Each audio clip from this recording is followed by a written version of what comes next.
Good evening সবাইকে। চলো চলে এলাম আমি আমার মায়ের বাড়ি রেডি হয়ে আজকেরে যাব আমার দাদার মেয়ের বার্থডেতে। তা ভিডিওটা একটুখানি অন্ধকারে তোলা হয়েছে, ওই জন্য একটু হালকা হালকা কালো কালো এসছে। তা তোমরা একটু পাশে থাকলেই হবে, একটু ম্যানেজ করতে পারলেই হবে। ওই জন্য ভিডিওটা অনেক দিন হয়েছে ছাড়া হয়নি, কারণ হলো ঠিকঠাক করে তুলতে পারলাম না, তাই জন্যই। আর যাই হোক, তোমরা আমার বন্ধু, তোমরা বুঝবে। ভালো মন্দ সব কিছু তো তোমাদের সাথে শেয়ার করি, তাই জন্য ভিডিওটা ছেড়ে দিলাম। দেখো যাচ্ছি শিয়ালদার দিকে, এটা শিয়ালদা স্টেশন। আর তার আগে দেখালাম যে নন্দনের ওখানে প্রোগ্রাম হচ্ছে কদিন ধরেই। প্রোগ্রাম যখন আমরা গেছিলাম তখন প্রোগ্রাম চলছিল। আর শিয়ালদায় আমার দাদার বাড়ি, তা চলে এলাম দাদার বাড়িতে। আর এসে তো আমার দুই ছেলে খুব মস্তিতে দিনগুলো কাটাচ্ছে। দুটো বেলুন নিয়ে দু হাতে একদম বসে গেছে, আনন্দ করছে, খুব মজা করছে। আর এই যে আমাদের লিটিল প্রিন্সেস, আজকের তার জন্মদিন, সবাই তাকে আশীর্বাদ করো, সে যেন ভালো থাকে, সুস্থ থাকে, আর অনেক অনেক পড়াশোনা করে বড় একটা মানুষ হয়। সব বাবা মা তো একটাই জিনিসই চায়।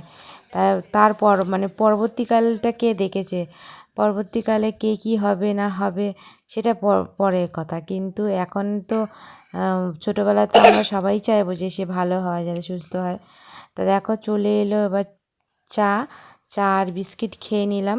বার্থডে বাড়িতে তো খাওয়ার তো শেষ থাকে না। এবারে বাচ্চাদের একটুখানি গান চালিয়ে দিলাম, সেই গানগুলোতে ওরা নাচছে, খুব এনজয় করছে। তা ছোটো বাচ্চাদের প্রোগ্রাম বা পার্টি মানেই তো খুব এনজয়। এদিকে কেকটা নিয়ে চলে এসেছে, এবারে কেকটা কাটা হবে, তারপরে কেকটাকে নিয়ে আমরা সরিয়ে দেবো, আর আমি কেটে সবাইকে ভাগ করে দেবো। তা চলো, হ্যাপি বার্থডে টু ইউ সোনামা, তুমি ভালো থাকো, সুস্থ থাকো, অনেক অনেক বড় হও।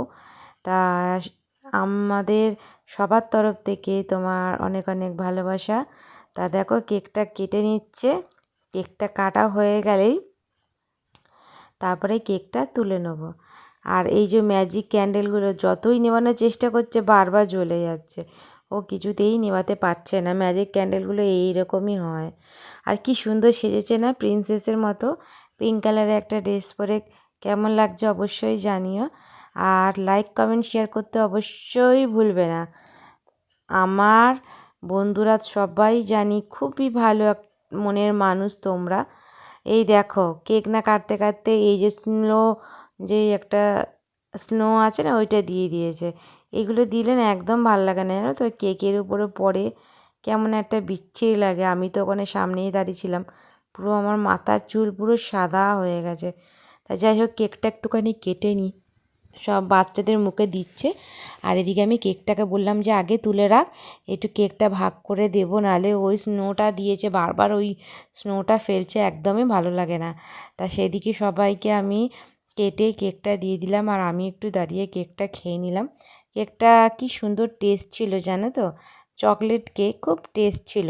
আর এই দেখো মানে ভাই, মানে যার বার্থডে তার ভাই দেখো, মানে কত জন্মতে মনে হয় কেক সে খায়নি, কীভাবে খাচ্ছে কেকটা, সারা গায়ে হাতে মেখে চেটে চেটে খাচ্ছে, মনে হচ্ছে আর কোনো দিনও কেক খায়নি।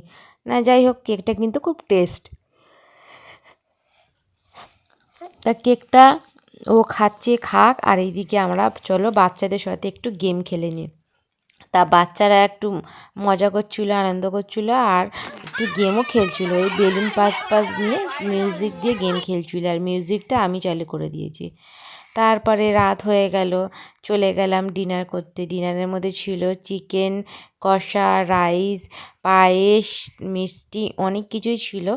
আর ভিডিওটা বেশি বড় আর করলাম না, তা কেমন লাগলো অবশ্যই জানিও। আর হলো রান্নাটাও খুব টেস্ট হয়েছিল, কিন্তু খাওয়া দাওয়া করে আমরা আবার বাড়ির দিকে রওনা দেব। তা ভিডিওটা লাইক কমেন্ট শেয়ার করতে ভুলবে না। আমার তরফ থেকে তোমাদের সবাইকে অনেক অনেক ভালোবাসা, পাশে থাকো, সাথে থাকো, আর হলো সবাইকে গুড নাইট। ভিডিওটা যেরকম ভালো হয়েছে রান্নাটাও সেরকম ভালো হয়েছিল, অনেক টেস্টি রান্না। আমি তো অনেক অনেক খেয়েছি, আর এমনিতেই আমি এই খাবারটা খেতে একটু বেশিই ভালোবাসি, সবাই ভালো মতোই জানো। এই যে দেখো আমরা সব খেতে বসে গেছি, আমি, মা, দিদি। কারণ হলো সবাই আবার বাড়ি ফিরতে হবে, দাদার বাড়ি তো অনেকটা দূর, সেই শিয়ালদায়। তা আবার তোমাদের সাথে পরে দেখা হবে, টাটা।